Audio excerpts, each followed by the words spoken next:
at 4 minutes past the hour.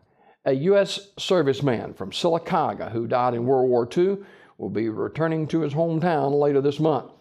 The Department of Defense POW at MIA Accounting Agency announced on Thursday that Army Air Force 2nd Lieutenant Jimmy D. Collins III, age 22, has been identified as being returned to his family for burial with full military honors. Collins will be buried in Sylacauga on June 29th. Second Lieutenant Collins has a burial marker in Marble City Cemetery. On June the 21st, 1944, Collins was a co-pilot of a B-24H Liberator that crashed in Netherlands while returning from a bombing mission against German forces near Berlin. Also aboard the aircraft were 9 other servicemen. During the crash, one of the servicemen was able to parachute from the Liberator. He was captured by German forces and later returned to U.S. custody.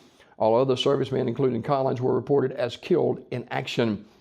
After the war, analysis of captured German records revealed the remains of 7 American servicemen were recovered from the crash site and buried in a cemetery near Hofeldorf.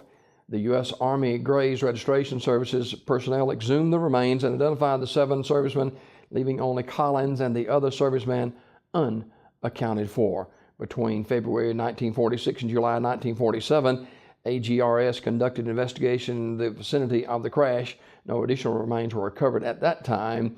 However, the remains of 2nd Lieutenant Jimmy D. Collins III has been identified and is being returned to his family for full military burial honors here in his hometown of Sylacauga. Collins died during World War II. That full military honor service will be on June the 29th. A Lincoln man who had been missing since late May has been found safe. Matt Hill, an investigator with the Lincoln Police Department, said authorities had located Robert Allen Payne. Before yesterday, Payne was last seen leaving his residence the morning of May 21st, according to Hill.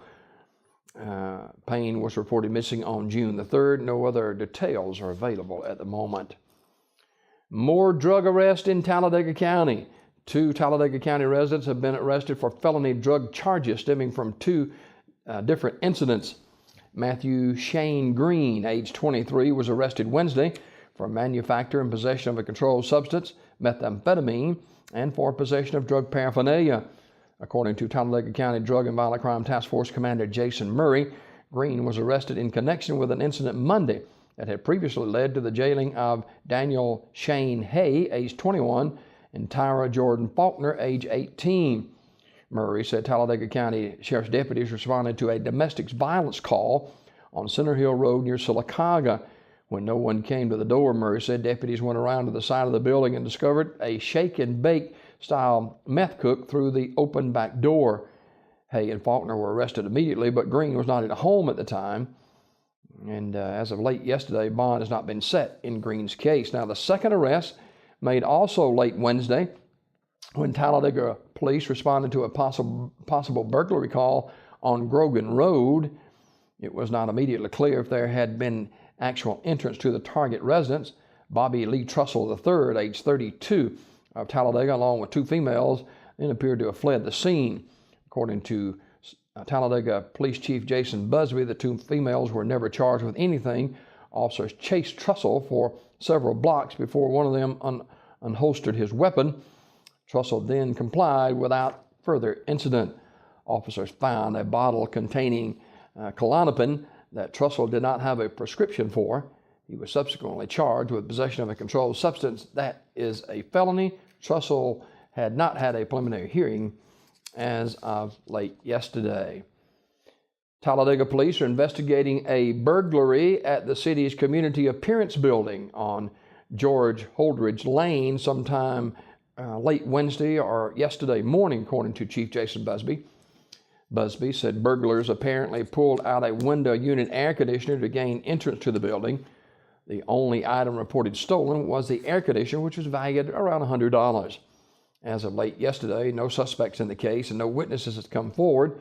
Anyone with information on this incident should contact the Talladega Police Department at 4508 or the city's anonymous tip line at 256-299-0011.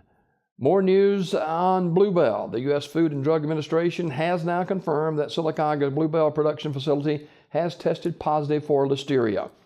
The FDA released its findings of numerous results found throughout all of Bluebell's production plants, including those in Brenham, Texas, Broken Arrow, Oklahoma, and with the positive confirmation in Sylacauga, all of Bluebell's plants have tested positive for the virus.